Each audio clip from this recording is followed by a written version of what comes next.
a la rueda de prensa con el ministro Pablo Ceballos, post partido, con una valoración, por favor.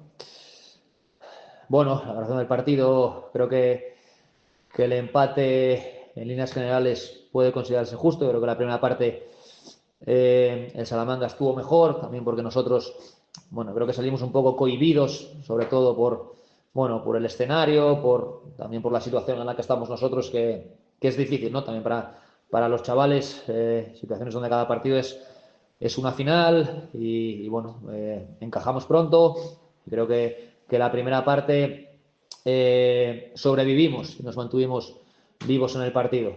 Ajustamos la segunda, no solo a nivel táctico, sino también a nivel mental. Creo que teníamos que soltarnos, teníamos que ser nosotros, ser más atrevidos e incluso disfrutar del partido de hoy, de la situación, aunque sea adversa. Y creo que nosotros en el momento que nos soltamos, bueno, también tenemos fútbol y la segunda parte creo que igualamos la balanza, conseguimos el empate, tuvimos ahí 15-20 minutos muy buenos donde fuimos superiores y pudimos ponernos incluso por delante con dos muy buenas acciones de Villanueva. Pero luego bueno, fue ese mini partido donde nosotros fuimos mejores y luego pues el Salamanca volvió a equilibrar con los cambios, con los ajustes la segunda parte y bueno, pues el partido se volvió un poco loco y creo que en ese intercambio de golpes pudo ganar cualquiera y al final pues no ganó ninguno, ¿no? Pablo, ¿por qué tanto cambio de una parte a la otra en tu equipo?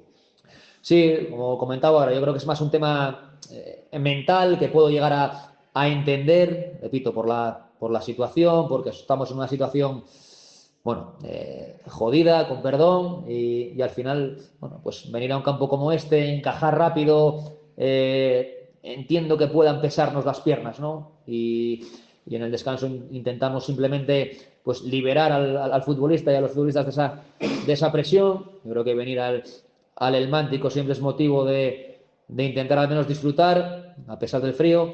Y creo que la segunda parte, bueno, pues hemos disfrutado un poco más y como consecuencia de eso hemos elevado nuestro nivel y creo que la segunda parte hemos hecho frente a todo un equipazo como creo que es el Salamanca.